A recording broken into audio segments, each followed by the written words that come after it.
ॐ सोमनाथाय नमः।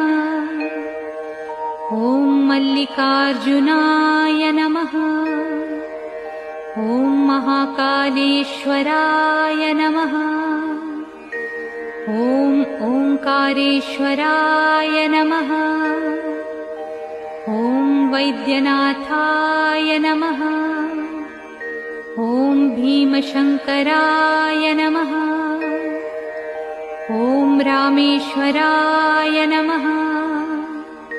ॐ नागेश्वराय नमः। ॐ विश्वेश्वराय नमः। ॐ त्र्यंबकेश्वराय नमः। ॐ केदारेश्वराय नमः। ॐ भुस्मेश्वराय नमः।